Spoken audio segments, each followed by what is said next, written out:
오늘 찬양 예배는요 1교구, 2교구 주간 예배로 드리고 있습니다. 여기에 모인 우리 모두가 오늘 주신 말씀 신명기 24장의 말씀이 허락하신 것과 같이 내 것을 가지고자 움켜쥐는 인생이 아니라 내 것을 내어주고 또 배려하고 사랑하는 삶을 살아내시기를 간절히 소원합니다. 그렇게 회복 은총의 통로가 되시기를 다시 한번 간절히 부탁드립니다. 사람들은요 자기 자신이 하나님의 형상으로 창조되었다는 사실을 그것을 부인할 때 각자 제 길로 가게 됩니다. 왜 그렇습니까? 내가 내 삶의 주인인 줄 알고 착각하며 살기 때문입니다. 그래서 주인 되신 하나님을 부정합니다. 하나님이 내 삶의 주인이심을 잃어버립니다. 그리고 그렇게 각자 제 갈 길로 가버립니다. 각자 제 길로 가서 살다 보니까 어떻게 살아갑니까? 사탄이 주는 생각에 자주 흔들리며 살아갑니다. 그래서 하나님께서 기뻐하시는 그 삶을 살지 못하였습니다. 배려하는 삶, 또 서로 사랑하는 삶을 살지 못하게 되었습니다. 사도 바울은요 이런 고백을 한 적이 있습니다. 로마서 7장 23절에서 24절의 말씀입니다. 내 지체 속에서 한 다른 법이 내 마음의 법과 싸워 내 지체 속에 있는 죄의 법 아래로 나를 사로잡는 것을 보는도다. 오호라 나는 곤고한 사람이로다 라는 말씀을 했습니다. 인간은 연약한 존재입니다. 하나님께서 주인이신 줄 모르고 살아가면 그저 그렇게 사탄이 주는 생각에 쉽게 넘어질 수밖에 없는 아주 연약한 존재입니다. 그러나 우리에게는 누가 계십니까? 우리 구주 예수 그리스도께서 계신 줄로 믿습니다. 우리를 살리려고 이 땅에 오시었고 십자가를 감당하시고 또 죽기까지 순종하시고 부활 승천하셔서 우리를 구원하여 주신 우리 주님께서 나와 함께 계신 줄로 믿습니다. 그렇습니다. 우리 구주 예수 그리스도께서 우리와 함께 계십니다. C.S. 루이스는요 천국과 지옥의 이혼이라는 이런 책에서 이렇게 기록합니다. 사탄이 모든 악을 모은다고 하더라도 그 악은 바닷물에 떨어진 잉크 한 방울에 불과하다라는 설명을 한 적이 있습니다. 사탄은 결코 우리를 건드릴 수가 없습니다. 건드리지 못합니다. 거짓의 아비로 미혹하더라도 우리는 결코 겁낼 것이 없습니다. 우리를 겁주려고 주님의 영광과는 상관없는 길로 유도하려고 하는 것뿐일 것입니다.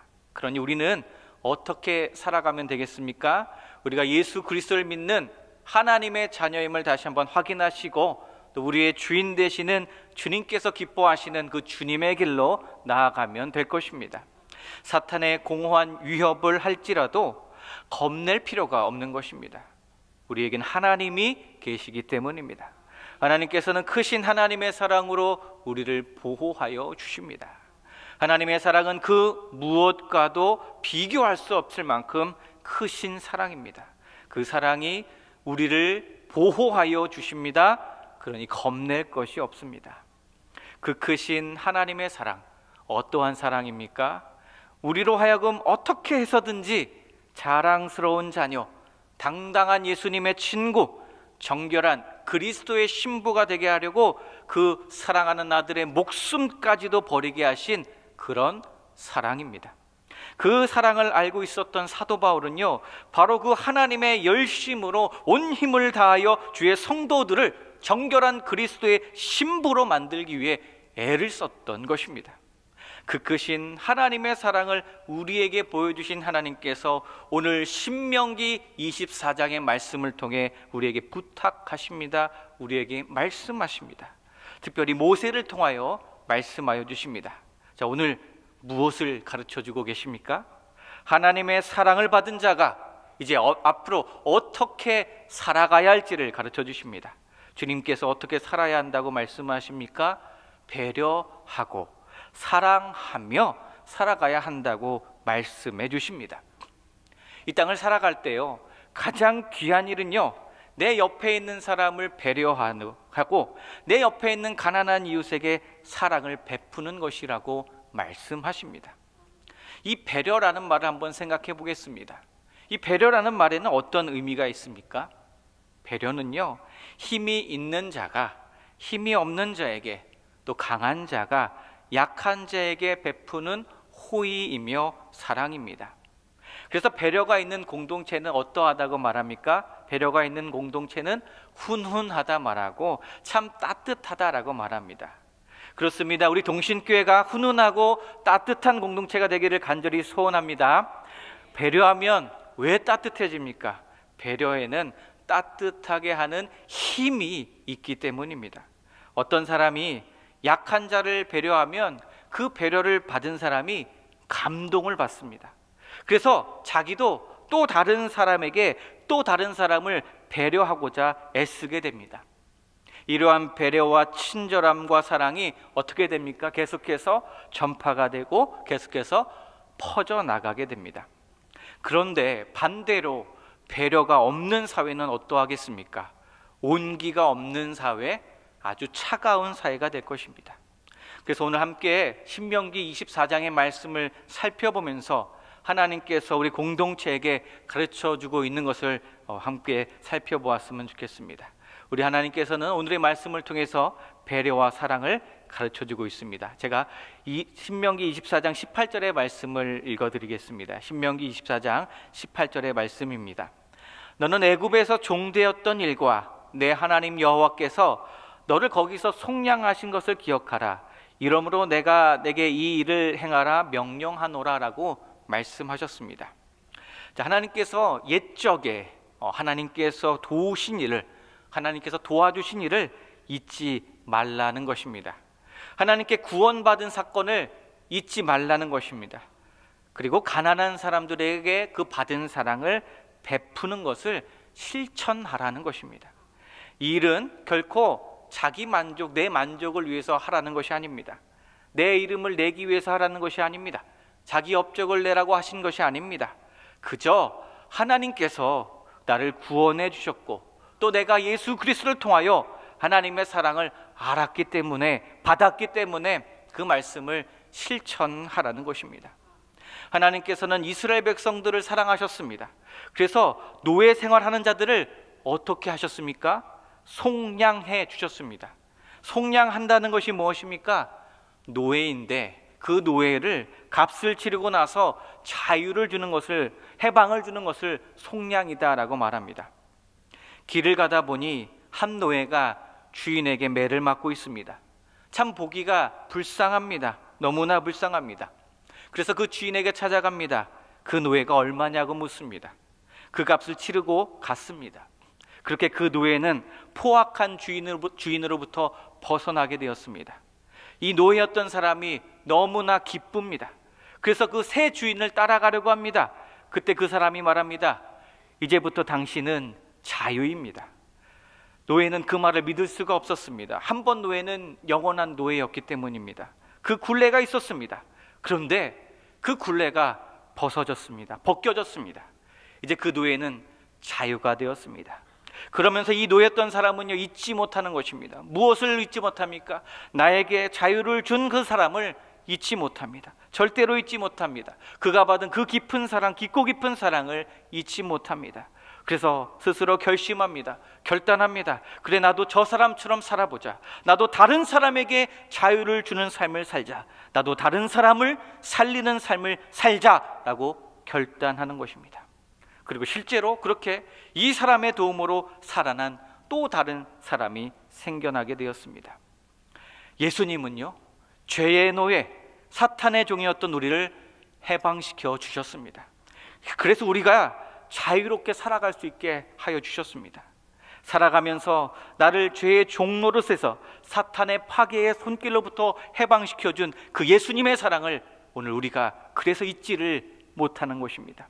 그래서 결심합니다.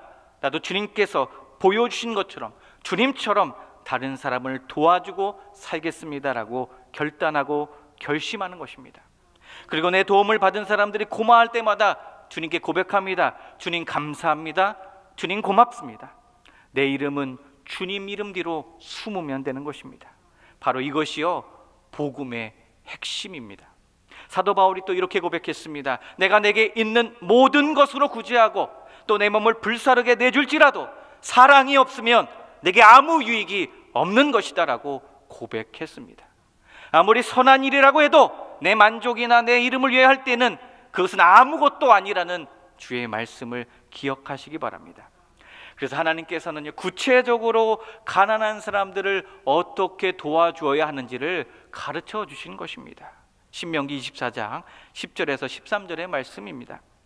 내 이웃에게 무엇을 구워줄 때에 너는 그의 집에 들어가서 전당물을 취하지 말고 너는 밖에 서 있고 내게 꾸는 자가 전당물을 밖으로 가지고 나와서 내게 줄 것이며 그가 가난한 자이면 너는 그의 전당물을 가지고 가지 말고 해질 때에 그 전당물을 반드시 그에게 돌려줄 것이라 라는 이런 말씀이 오늘 말씀에 적혀 있습니다.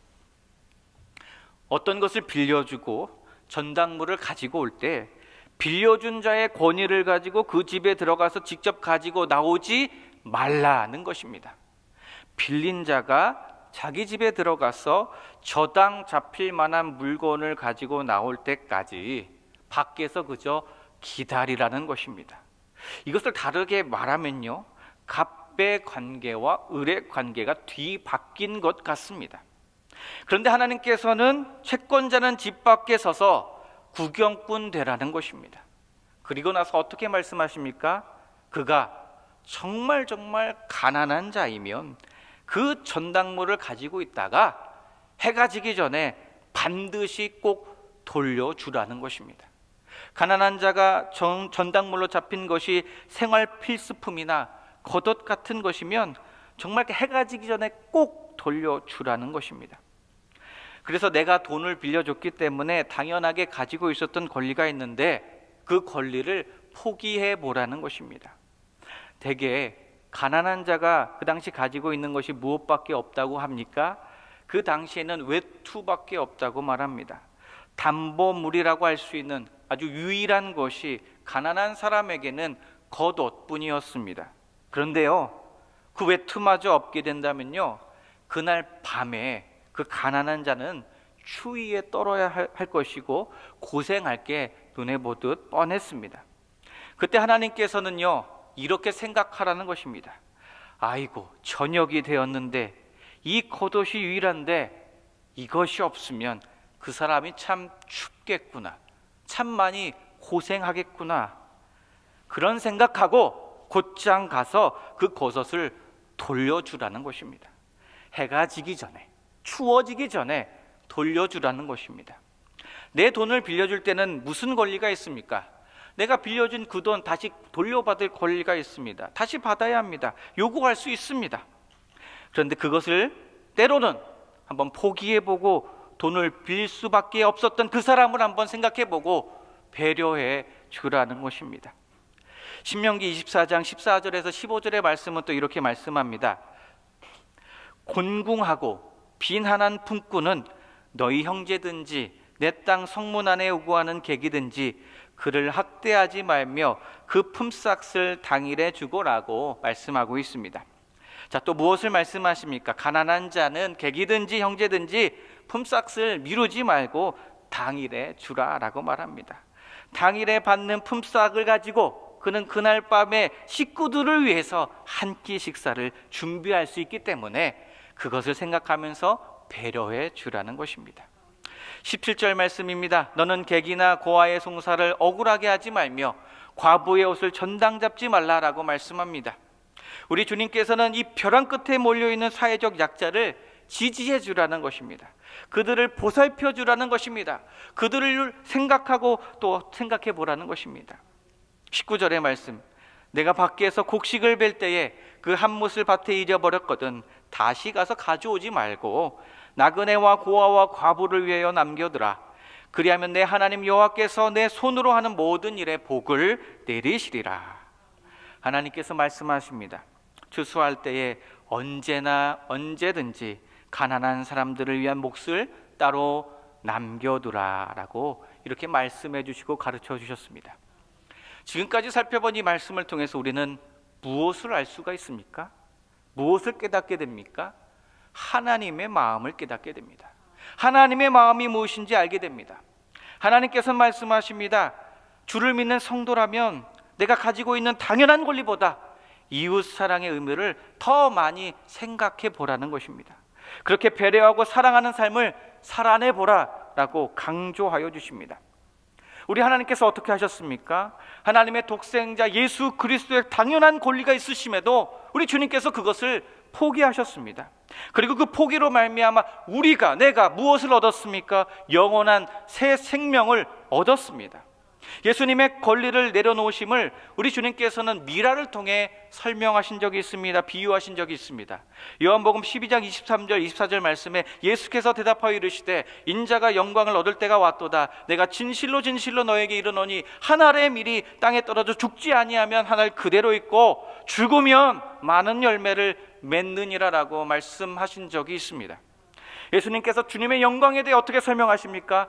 미라를 가지고 설명하십니다. 영광이란 단어를 떠올려 보십시오. 어떻게 생각이 듭니까? 우리는 일반적으로 영광하면 화려한 것을 생각합니다. 남들보다 높아진 자리를 생각합니다. 남들보다 앞서가는 것을 생각합니다. 그리고 계속 뭔가 더하는 것, 더하기를 생각합니다. 그게 영광스러운 것이라고 일반적으로 생각합니다. 그런데 주님께서 말씀하신 미랄이 뭡니까? 미랄은 뭔가가 더해지는 것이 아니라 땅에 떨어져야 하는 것이고 거기서 죽어야 하는 것입니다. 남들보다 낮아져야 하는 것입니다. 남들을 위해 희생해야 하는 것입니다. 내가 아닌 타인의 열매를 맺을 수 있어야 하는 것입니다. 다른 사람의 열매를 맺는 것입니다. 더하기가 아니라 오히려 빼기입니다. 희생하는 것입니다. 사도 바울은요, 이러한 예수님의 인생을 빌립보서 2장 8절을 통해 이렇게 말합니다. 사람의 모양으로 나타나사 자기를 낮추시고 죽기까지 복종하셨으니 곧 십자가에 죽으심이라. 예수님은 미랄의 인생을 사셨습니다. 예수님은 스스로 낮아지셨습니다.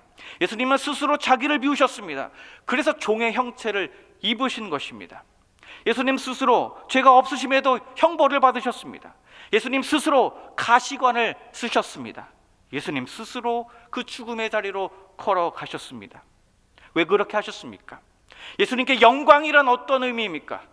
예수님께 영광은요, 새 생명을 살리는 것입니다. 생명을 살리는 것입니다.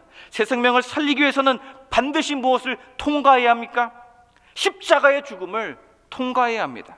그래야지만 십자가 뒤의 부활로 승리할 수 있기 때문입니다. 그래서 새 생명 살리기 위해서는 내가 죽어야 한다라고 말씀하신 것입니다. 한 알의 미랄이 썩어져야지만 열매 맺는 것처럼 내가 죽어야 하고 내가 낮아져야 한다라고 말씀하셨습니다. 내가 죽어야 다른 영혼이 사는 것입니다. 내가 낮아져야 다른 영혼이 높아집니다. 내가 작아져야 다른 영혼이 커지기 때문입니다. 내 영혼의 빼기가 곧 새 생명에게는 더하기가 된다는 것입니다. 오늘 우리들의 삶을 한번 돌아보시기 바랍니다. 우리 각자의 삶을 한번 돌아보시기 바랍니다. 오늘 지금 나는 어떠한 삶을 살아내고 계십니까? 오늘 우리들은 내 이웃을 배려하고 사랑하기 위해 지금 내가 가지고 있는 아주 당연한 권리들을 한번 내려놓아 보신 적이 있으셨습니까? 내가 당연히 주장할 수 있는 것을 하나님의 뜻을 위하여 양보하고 배려해 본 적이 있으셨는지 한번 생각해 보셨으면 좋겠습니다. 오늘 우리들은 혹시 나도 모르게 조금의 손해도 보지 않으려고 내 인생의 손익계산서를 아주 철저하게 쓰고 계시지는 않았는지 한번 돌아보시기 바랍니다. 오늘 우리들은 하나님께서 말씀하시는 이 빼기 인생을 잘 살아낼 수 있었으면 좋겠습니다. 내 것을 손해보지 않으려고 더하기만 하는 인생은요, 결코 새 생명을 낳을 수가 없고 회복 은총의 통로의 인생을 살아낼 수 없다는 것을 꼭 잊지 마시기 바랍니다. 나를 위해 사는 이기적인 인생의 자세로는 결코 죽어가는 내 이웃을 살릴 수가 없고 죽어가는 영혼을 살릴 수가 없다는 것입니다. 우리가 살아내야 하는, 결단해야 하는 이 빼기 인생은요, 어떤 인생입니까? 우리 주님께서 말씀하셨듯이 미랄과도 같은 인생입니다. 미랄은요, 자기 열매를 맺지 못한다고 합니다. 미랄은 큰 나무가 되지 못합니다. 그런데 미랄은 주변의 작은 나무들을 자라나게 해줍니다. 열매가 없는 나무가 열매 맺게 합니다. 잡초만 무성하게 난 자리에 새싹이 움트게 해줍니다. 죽어가는 것을 살리게 합니다. 하나의 미랄이 되면 죽어가는 영혼을 살리는 것입니다. 우리가 하나님 앞에 간절히 기도할 때가 있습니다. 기도하실 때 이런 생각이 들 때가 있어요. 하나님께서 오늘 내게 생각나게 하는 영혼이 있어요. 하나님께서 기도하고 있는데 생각나게 하는 이웃이 있어요. 그 영혼은요, 하나님께서 오늘 우리에게 섬기라고 붙여주신 영혼인 줄로 믿습니다. 섬기고 사랑하라고 생각나게 하신 영혼입니다. 또 내가 기도할 때마다 생각나는 구역의 식구들이 있어요. 또 장기 결석자가 있을 것입니다. 내가 기도할 때마다 눈물이 나는 내 사랑하는 가족 식구들이 있을 것입니다. 오늘 우리는 그렇게 기도할 때마다 생각나게 하신 그 영혼을 향한 미랄이 되시기 바랍니다. 하나님께서 붙여주신 영혼을 위한 하나님의 미랄이 되시기 바랍니다. 그 영혼에게 그리고 주님의 사랑을 전하시기 바랍니다. 그 주님의 마음을 증거하시기 바랍니다. 그렇게 할 때 하나님 어떻게 하십니까? 하나님께서 기억하여 주십니다. 눈앞의 이익을 기꺼이 포기하고 주님께서 붙여주신 그 영혼을 위해 미랄이 되고자 결단할 때, 배려와 사랑을 실천할 때 하나님께서 그 모든 기도와 그 사랑을 기억하여 주실 것입니다. 그리고 우리의 삶의 여정을 반드시 인도해 주실 것입니다. 그리고 잊지 않으시고 어떻게 하실 것입니까? 하나님의 큰 은혜를 부어주실 것입니다. 회복 은총의 통로로 사용하여 주실 줄로 믿습니다.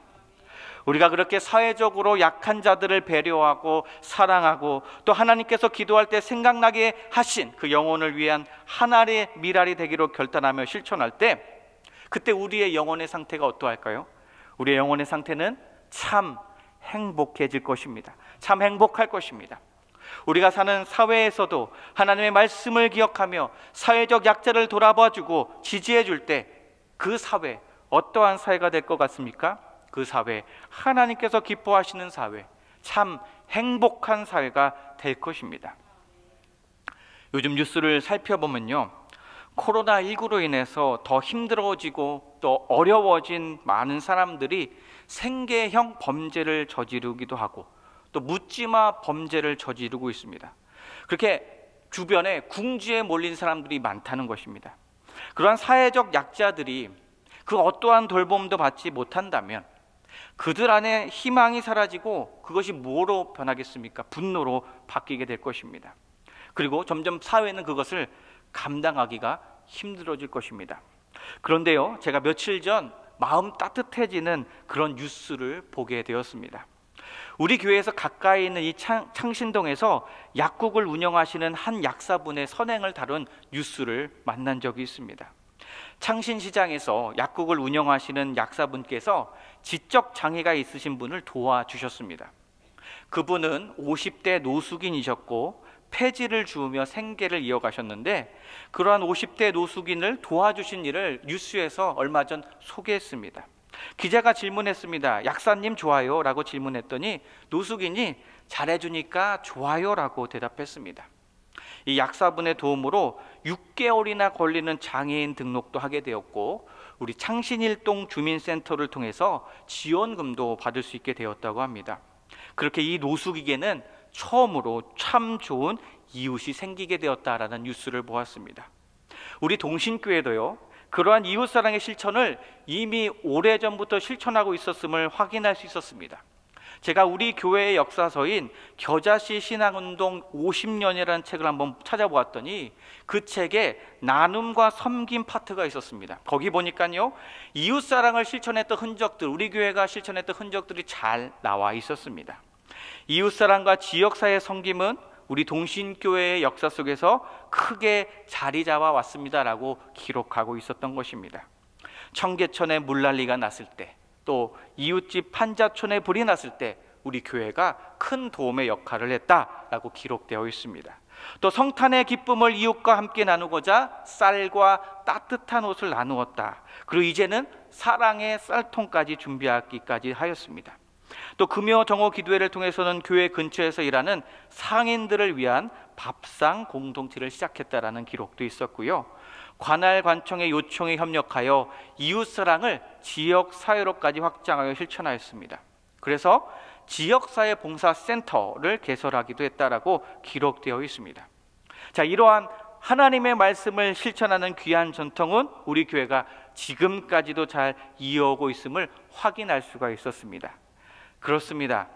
우리는요, 하나님의 말씀에 따라 우리 주변에 있는 이 이웃을 돌보아 주어야 하는 사명이 있는 줄로 믿습니다. 우리 주변을 조금만 돌아보면요, 도와주어야 할 이웃이 있습니다.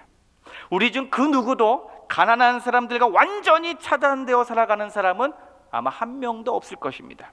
우리는 정말 어렵지 않게 우리 주변의 어려운 사람들, 가난한 사람들을 찾아볼 수 있습니다. 그리고 우리 중에도 이런 저런 사정으로 인하여 여러 가지 필요한 것이 많은데 말하지 못하고 계신 분들도 있을 것입니다. 하나님은요, 우리에게 말씀하십니다. 우리가 서로를 돌아보고 서로를 보살펴 주기를 원하시고 계시다는 것입니다. 서로를 배려하고 하나님의 사랑을 우리의 삶 가운데, 우리 공동체 가운데 실천하기를 우리 주님께서 원하신다는 것입니다. 그렇게 서로의 필요를 채우는데 서로 도움이 되는 일을 하기를 원하십니다. 그래서 관심 가져주고 말 걸어주라는 것입니다. 하나님께서는 그러한 필요를 채워줘야 하는 사람들을 돌보아주고 배려해주고 사랑해주라고 그렇게 오늘 말씀을 주신 것입니다. 하나님은 우리가 궁핍한 사람들을 돕기 위해 할 수 있는 일을 실천할 수 있어야 한다라고 말씀하십니다. 그렇습니다. 우리는 그들을 도와줄 수 있어야 합니다. 하나님의 정의는 자기보다 상황이 좋지 않은 사람에게 이자나 빠른 상황을 촉구하는 것을 허락하지 않으십니다. 자꾸 관여하는 것을 허락하지 않으십니다. 반면에 하나님의 말씀은 어려운 이웃들, 필요를 채워줘야 하는 사람들이 어떻게 하면 오늘의 상황을 개선할 수 있을지에 대한 모든 기회를 주시려고 하십니다. 그렇게 하나님께서 오늘 주신 말씀에도 나와 있듯이 고아와 과부, 객들과 또 궁지에 몰려있는 자들을 돌보아 주라라고 말씀하십니다. 오늘 우리 주변에 돌봄이 필요한 사람들을 위해 한번 배려해 주시고 또 그들에게 손을 내밀어 주시기를 간절히 소원합니다. 그렇게 하는 것이 결국 우리의 행복이 될 것입니다. 우리 다음 세대에게도 행복이 될 줄로 믿습니다. 우리가 속한 가정의 행복, 우리 교회의 행복, 우리 공동체의 행복이 될 것입니다. 오늘 하나님께서 말씀하십니다. 하나님께서는 이러한 자들을 배려하셨습니다. 이러한 자들을 사랑하셨습니다. 그러한 하나님의 마음을 오늘 이 시간 우리 모두가 가슴에 안고 그 배려와 사랑을 실천하시기를 주님의 이름으로 간절히 부탁드립니다. 기도하겠습니다.